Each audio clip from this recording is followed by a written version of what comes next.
Well, thank you for joining us. I'm Grell, and we're here today with Mayor Roger Reinert, City of Duluth. We're going to have a little conversation today about how things have been going over the first several months. So Right. I wanted to start, Mayor Reinert, with just asking you, as you prepared to take office back in end of November, early December, what were kind of your goals as far as how you could hit the ground running when you came to office? Well, first of all, thanks for having this conversation. Absolutely. It's great to pull you out of retirement to continue to work with the public and do kind of a civic education thing. And, I appreciate you being willing to do this because I get so many people asking, how's it going? What's it like? And so, these are questions that I know lots of folks out there are asking too. The transition was challenging. And, I say that having been a city councilor, having been a state legislator, having, I think some applicable leadership experience from my Navy world. But, until you take the oath, which in my case was on January 2nd, you're in charge of nothing, right? And so all of a sudden on January 2nd, you're within moments, the switch, now you're in charge. And so I think I had three really big goals between the election and coming into office. One was to sit down with all of the city leaders.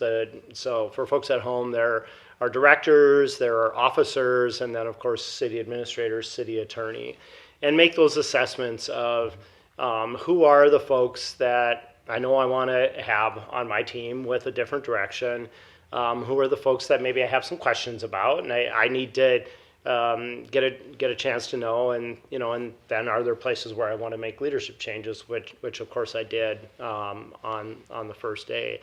And the other thing was trying to figure out how do we now take campaign chat, campaign conversation, campaign issues, and make them into policy and make them into action. And I mean that second part, that's ongoing. And I like to say, we hit the 100-day mark towards the end of April, and I kind of went from don't know what I don't know to, oh, now I know what I don't know. and now you really are informed in trying to fill in those gaps in knowledge, and how do we make implementation of those things we spent a year talking about in a really robust campaign. Well, you touched on one of the things I was going to ask you about, and that is the professional staff. For folks who are watching, they probably know that there's a number of professional staff that aren't here based on who the mayor is, right. Although the mayor does have some control of that. Yeah. So that professional staff, what have you learned since you came into office with the staff here at the city?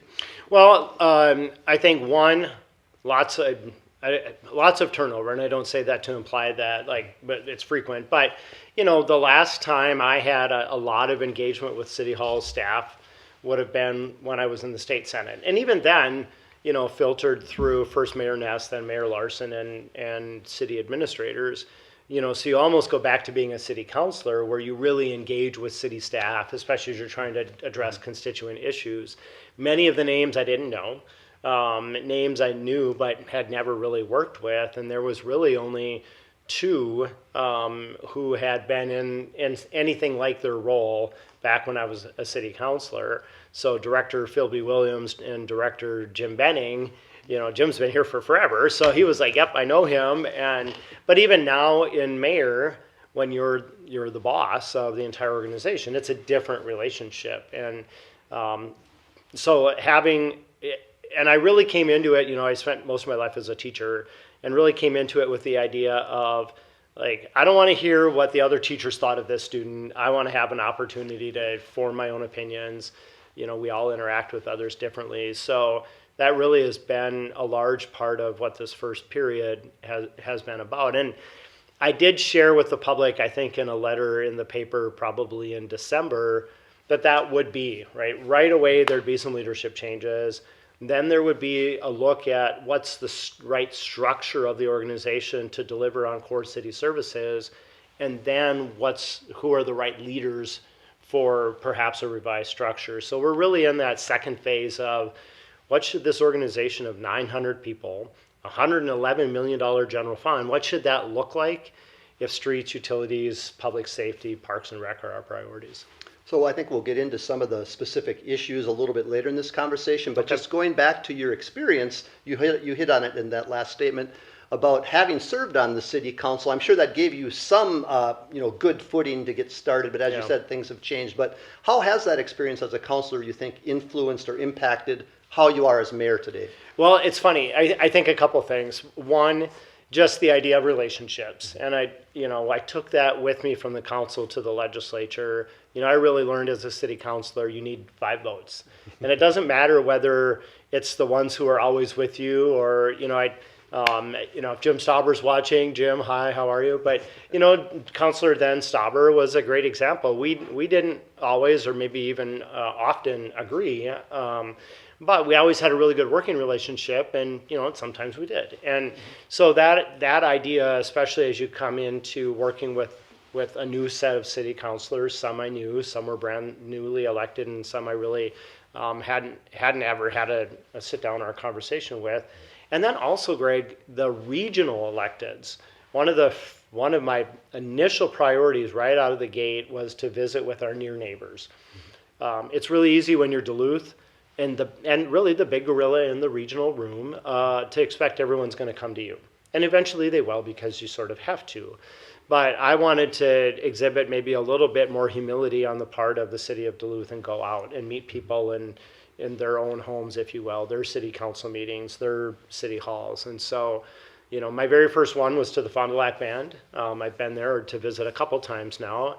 And Chair Dupe and the tribal council there were wonderful in inviting me and then our staff in. I've been to Superior, Two Harbors, Proctor, and Hermantown to do the same thing. So that idea of, I'm less concerned with where somebody's politics are at than you're my neighbor. And, we have to address so many of the issues we're dealing with are regional issues. They're not just city of Duluth issues. So the relationships was something that I really brought bring into this work from my city council days. But the other thing is, I vividly remember as a city councilor that, man, if I were a city councilor, if I were mayor, I'd be at every single city council meeting. I'd be at all the committee meetings. I'd be at the agenda sessions. No. Too much. Too much. And, one, it's just, I think, the demands on my schedule, I don't think I could have foreseen exactly. I think you have to live it to really try to put words to it. So it's just a time thing. But then also, it is a separate branch of government. And I don't know if we always think about it that way, but mayor is executive, council is legislative, and even in our structure, the city attorney is judicial. So it's also about giving the council their space. So I'm very intentional about when I do attend something in the council chambers, because that's their space. And usually it's because I think it's happened maybe 3 times so far in 5 months. It's a high priority item. It's an opportunity maybe to introduce some key new staff or so. But otherwise, I've laughed about that many times. Like, oh, when I was a councilor, I thought this, and now as mayor, I'm like, no, the council chambers is council space.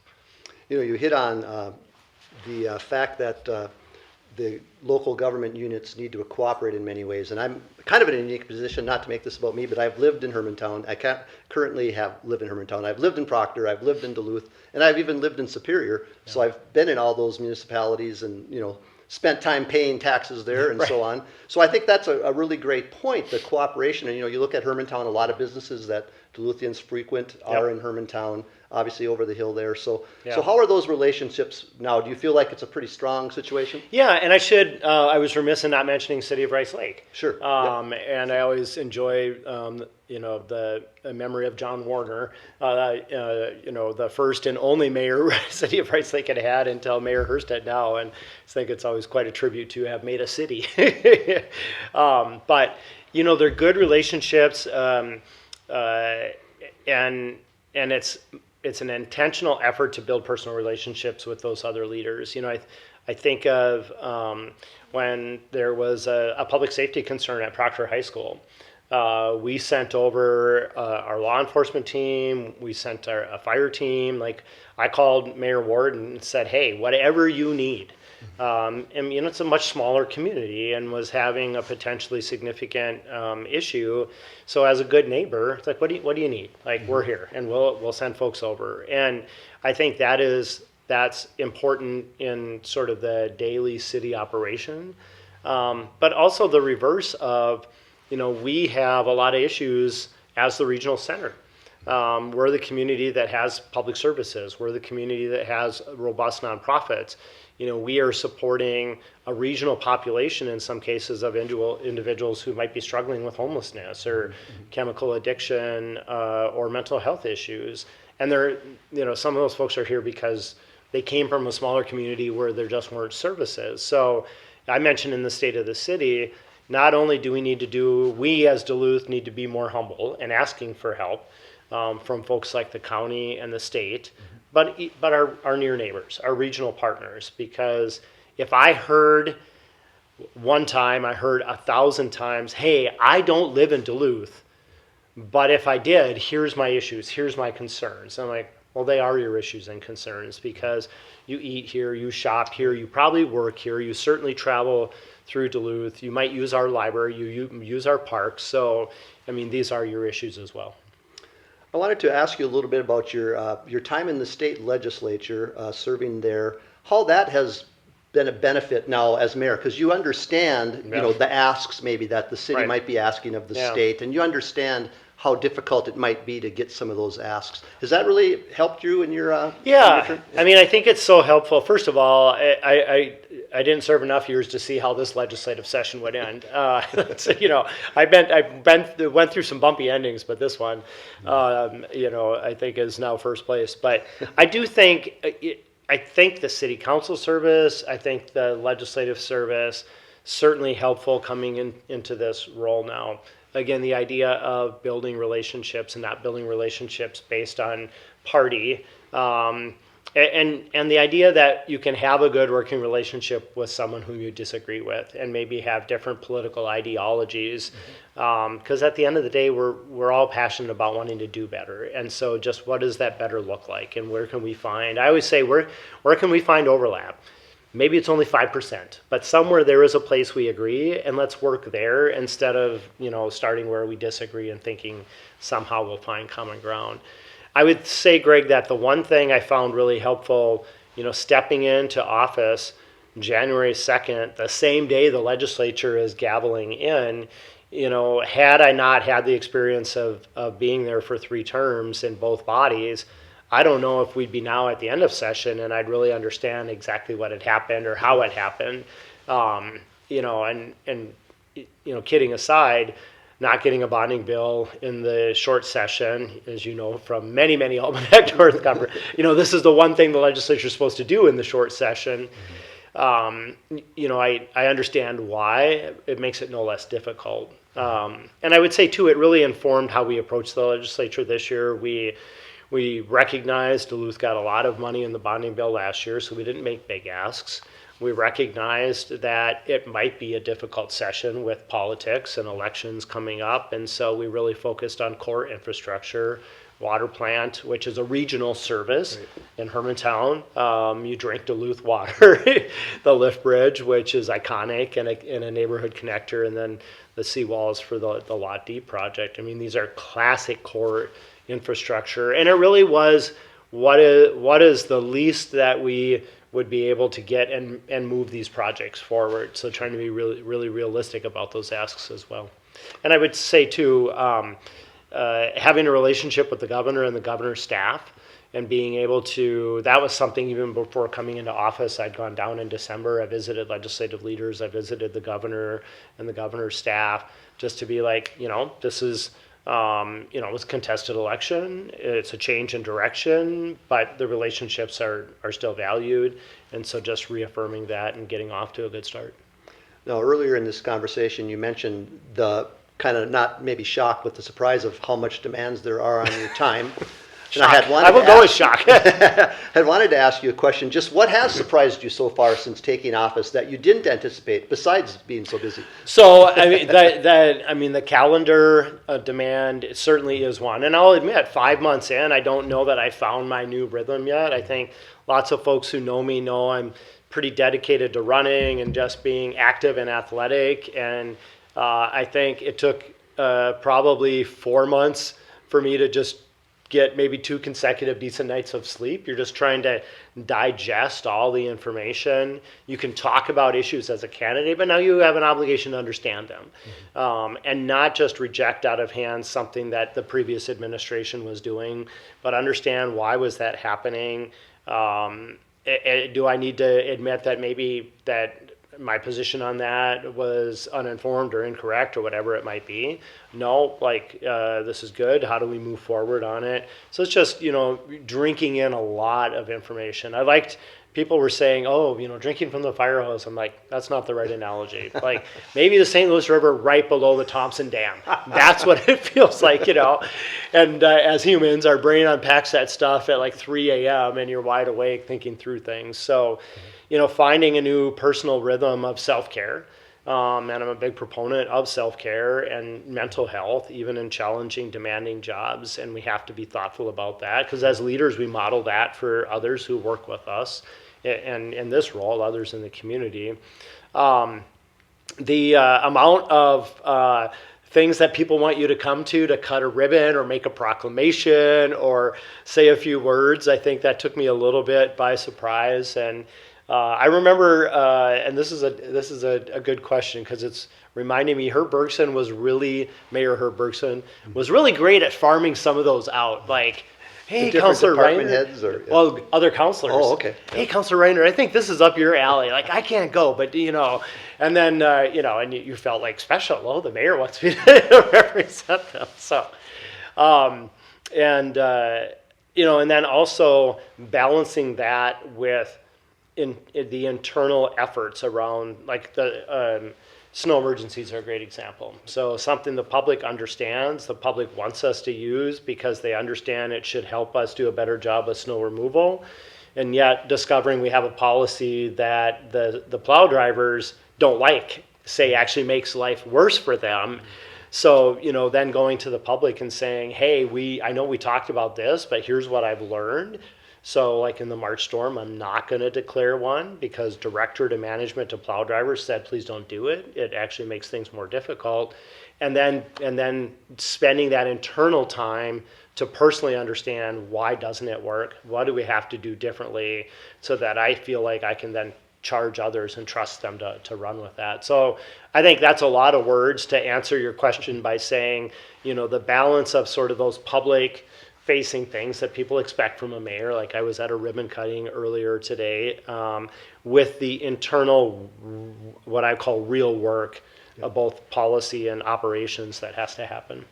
Well, and you did catch a little break this year with the light amount Sure, of snow we sure got, did. right? Yep. Until that March storm, Right. I could get a guaranteed laugh by saying, "Hey, I promised we'd do a better job plowing snow this year." And so. Yeah. Well, part of this conversation is to kind of take a peek behind the curtain a little bit, give people a little idea of what it's like to be the mayor of Duluth. And so one question is just what is a typical day like? What would a typical day be for you? It's only been 4 months, so maybe they're not a typical day. Yeah, But there are no typical days. And I think that is actually, the answer to that question is there are no typical days.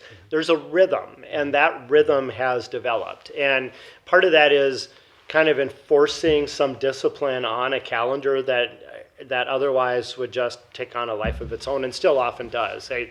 I share with folks, like, I don't know that I have an hour of the day that there isn't multiple asks for, whether it's an internal meeting or something I want to drive forward as an initiative or a request from the public or an individual who just wants to meet because they don't feel like their voice is being heard anywhere else. And I try to balance all of those things. And the way I've done it is I blocked out big chunks of time in the week and let my assistant schedule away. If it's within these blocks, I'm good. If it's outside, we need to have a conversation about it. Same thing internally, a couple big blocks to have those internal operations kind of conversations. And again, where I've not done a good job and need to do a better is like, where does Roger take care of Roger? Somewhere in there. So like yesterday is a really great example. We had, about a 14-hour day, started early, full day of meetings and activities. And then we had a public meeting on an important community issue that ran until after 8 o'clock last night. And I was like, shoot, I was supposed to buy groceries. So, finding that rhythm, and it is developed. And personally, what's been very helpful for me is a couple weeks ago, there are 2 roles that support the work of the mayor. And those were positions that I transitioned on my first day in office and then held them open in order to absorb some severance costs and other costs associated with making leadership changes. So those 2 individuals started a couple weeks ago.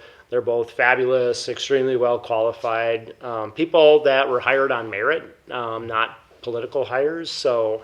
But that's already making life a little easier. So I don't know that there is a typical day, but it really is those 3 things. It's, hey, I'd really like to meet with you. Everybody wants to meet with the mayor. I've learned this. Everybody wants to meet with the mayor. To the things that I want to try and move forward, to the issues that staff bring and say, hey, we need direction on, to those kind of more community event kind of things. And speaking of that, everybody wants to meet with the mayor. I'm sure a lot of people are wondering, obviously if they call City Hall looking for the mayor, they're probably not going to get a direct line to you. But can the public be confident that their concerns, if they talk to one of your staff members, are going to be addressed and that's going to be brought to you? Yeah, and actually what I share openly with people is I answer my own email. So it may take a few days because I answer my own email.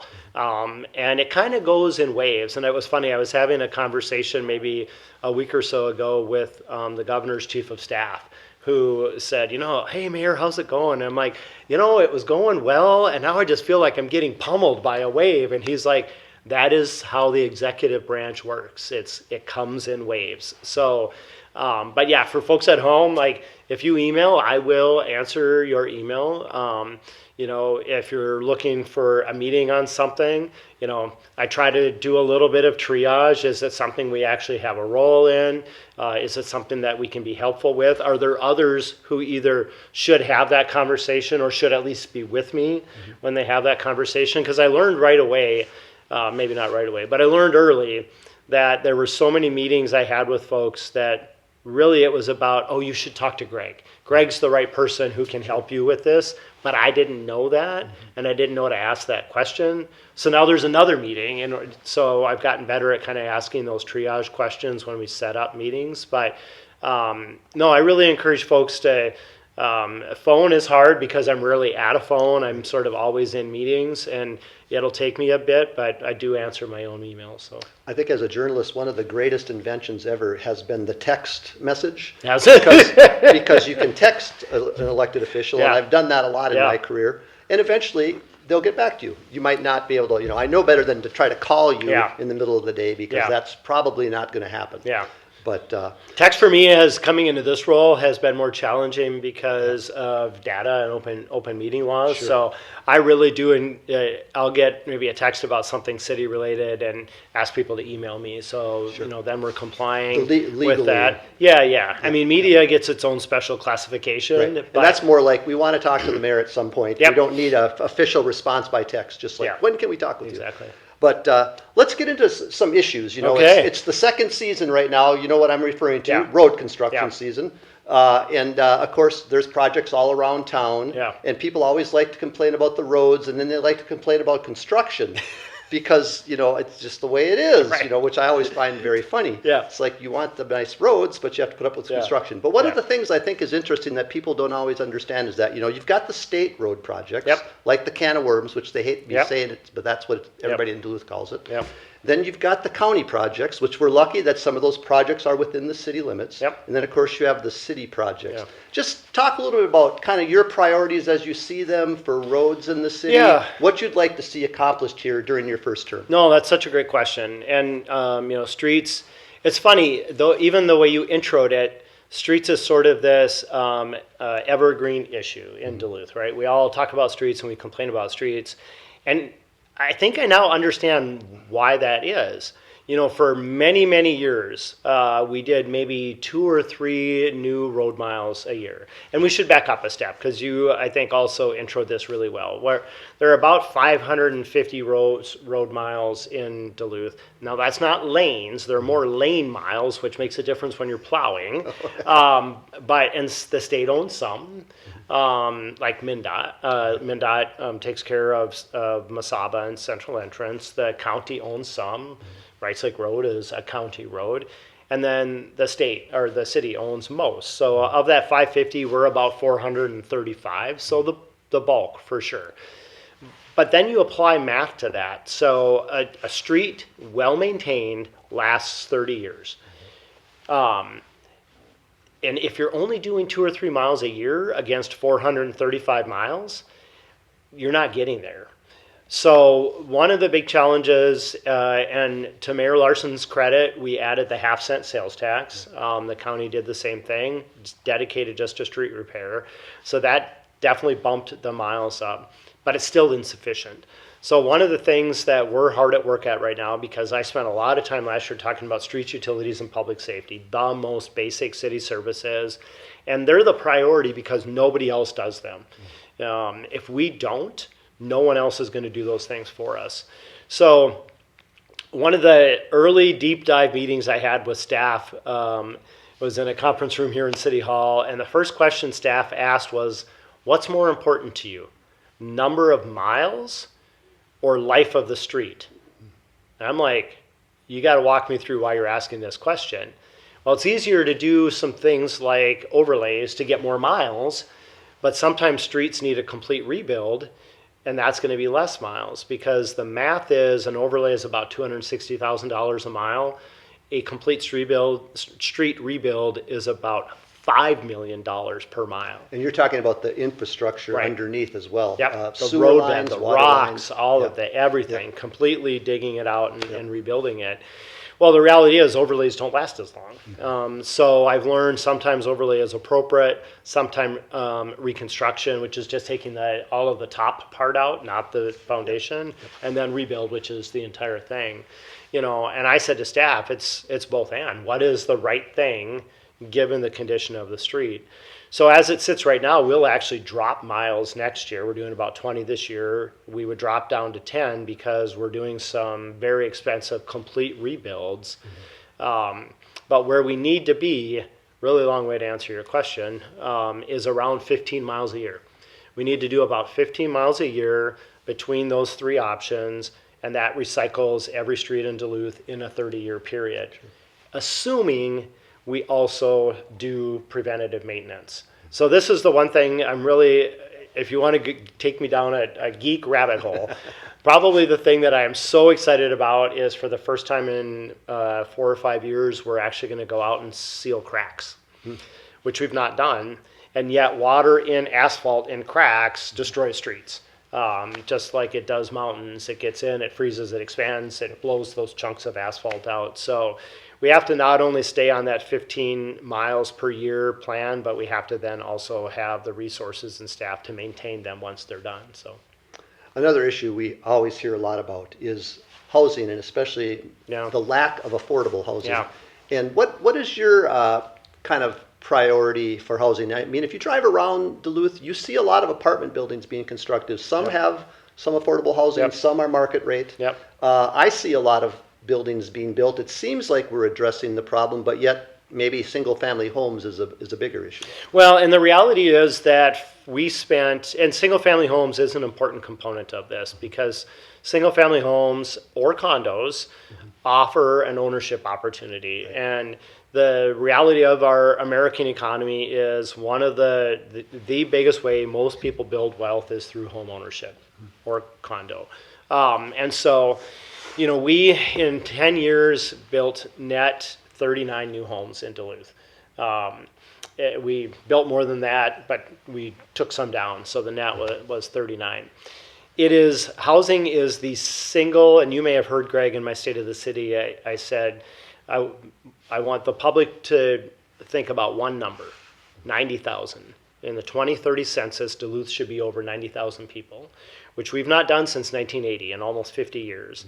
And the truth is, for about 30 years, we really haven't changed population at all. Meanwhile, everyone around us has grown by 7 to 10%. Why? Lack of housing. People are coming to the region, they're just not living in Duluth. And if you roll that back a step, why that's so important is we were 107,000. We have the infrastructure for 107,000. So incremental growth adds people back into a system and more users to pay for those services, so actually decreases everybody else's cost and tax burden. So when I look at housing, I look at housing across all income levels in both rental and home ownership. So, we're looking all across the community at where are the opportunities, especially for single family for purchase options. And we have a great example in Minneapolis. I mean, they went with sort of this inventory approach of we're just going to get inventory on the market. And the Federal Reserve did a deep dive a couple months ago, put out a report, a study of that approach. And what they found was increased access, decreased rental and purchase prices, and decreased pressure on ultra affordable homes. Because what happened was people moved through the housing profile in a relatively short period of time. And then as you move into that mid-market home, or maybe that mid-market person moves into an upper end home, it frees up other housing stock. So that really is the administration's approach as we look at housing. We're looking for those opportunities across the community at all income levels, because we're seeing this dynamic in Duluth where those who can overbuy and over-rent. I need a home. I'm moving to Duluth. I'm a doctor, or I'm an engineer, or I'm a whatever, and yeah, that home's worth $3, but I'm going to pay $350 and offer cash because I need a home, and I can. Well, that just priced out somebody else who actually needed an inspection and a mortgage and to go through the process. And if we don't legitimately move the needle on housing stock, we have this ever-growing pool of lifelong Duluthians who can't buy a home in their own community, and that's unacceptable. Is it overly simplistic to say that by building a lot of these newer apartment buildings that have been going up in Duluth for maybe the past 10 years or so, that's freeing up older housing stock for somebody to buy, or is that too simplistic? It's not too simplistic, but that's not what we're seeing happen. Okay. What we're seeing happen is many of, especially the nicer, like the Bluestone projects and the Endies and things like that, are where new professionals arriving in the community are ending up because they can't buy a home. Okay. So that then takes those units off the market for people who, maybe don't have the credit or the resources or the history of home ownership to buy a home. So the approach there that we need to be focusing on is how do we draw people out of neighborhoods. So it really, in that case, is much more like empty nester seniors, folks that are still in a home. I always say, like, I'm a great example, right? I'm a guy with a dog, and I'm in a 3-bedroom, 2-bath hillside home because I'm not going to rent. So when I can find something that fits me, which and we should, maybe we talk about downtown for a minute, is probably downtown, that'll free up that home for a family, which really is what it's designed to be, a family home. And I was going to actually ask you about downtown Duluth, because I've been hearing anecdotally that things are getting a little better downtown. Business owners are a little happier. Some of this is about the panhandling, but some it's also just about traffic downtown, people downtown. Yeah. And we're starting to see that vision a little bit, right? There's going to be more downtown housing, but let's talk a little bit about your vision for downtown Duluth. Yeah, I mean, first of all, it starts with, and downtown Duluth was one of the 5 big issues we campaigned on. Mm-hmm. It starts with a goal for downtown to be safe, clean, and vibrant. Mm-hmm. And it sort of is in that order. We have to have an environment where people feel safe. We have to have a setting that is clean and feels like people care about and are paying attention to. And then that creates an environment in which we can have vibrancy. And I do think, and I'm hearing those same things, and that's encouraging, but yet we still have a lot of work to do. Part of it involves inviting all the stakeholders to the table. So in June, we're starting monthly roundtables, not just business owners, but nonprofits that are downtown, the faith community. Hermantown Community Church just bought First Presbyterian, which has a huge footprint downtown.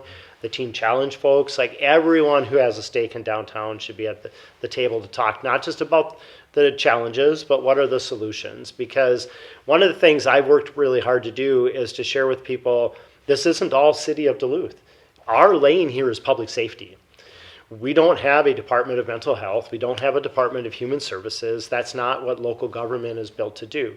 County has a role there, state has a role there, our nonprofit and private entities have roles there. So we have to be collectively working on this, and it can't be siloed. It has to be a collective effort.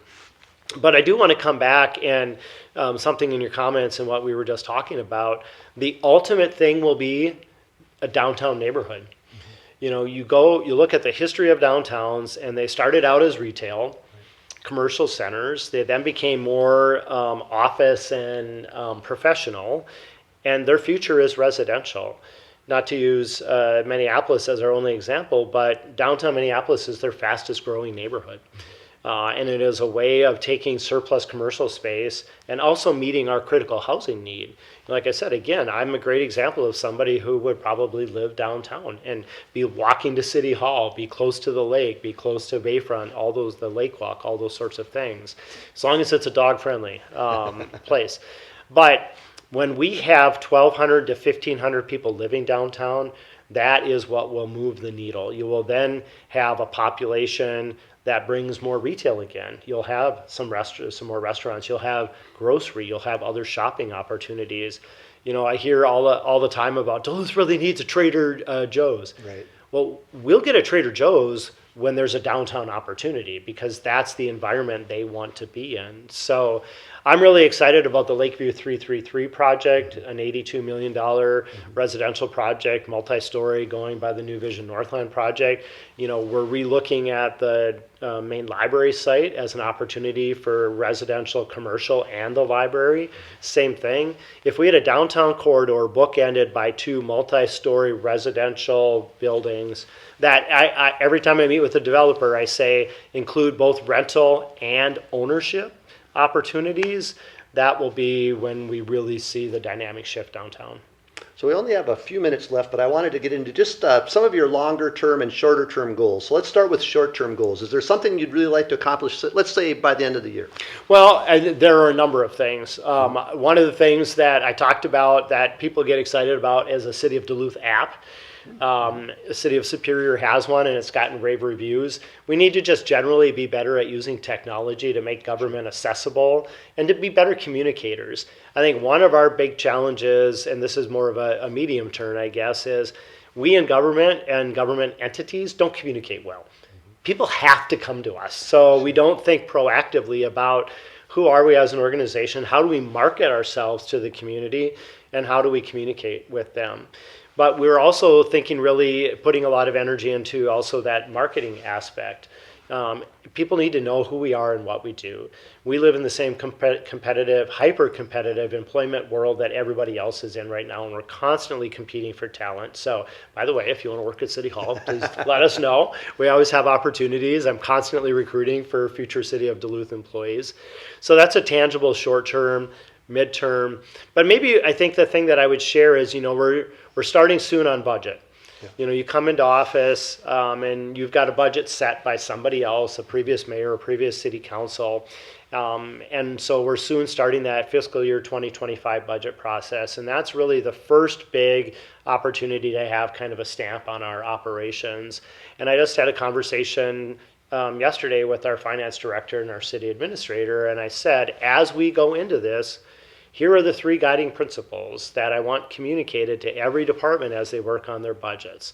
Number one is, what are must-dos and what are nice-to-dos? Because I've already shared we're not increasing the levy this year. We're going to pump the brakes for a year and give people a little bit of a breather. So we have to have that conversation.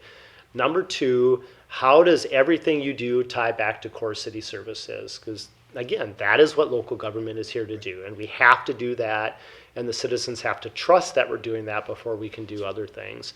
And then number three, where are the proactive opportunities to invite in private money? We want to do public-private partnerships. And where are the opportunities to invite in our residents? We've not been very good about saying, here's what the city can do, what can you do? how can we invite you in, and how can we make it easy for you to volunteer or contribute? The John F. Kennedy speech. Sort of, in a much less articulate or attractive way. So, but those really, that'll be the first really significant opportunity I have and our team has to shape City of Duluth operations. So, and that most folks are surprised to learn that the budget process starts in June. So. Right. In the last minute or so we have, is there anything else you'd like to share with the citizens of Duluth? Just my appreciation to Grell for taking time to come in and have this conversation. Like I said, we started, so many people are like, how's it going? What's it like? A little peek behind the curtain. Sure. And I knew you were exactly the right person to do this from the lots of opportunities we've had to do things like this before. So appreciate you being here. I appreciate your time, and I appreciate everybody out there watching. With Mayor Reinert, I'm Greg Grell. Thanks for watching.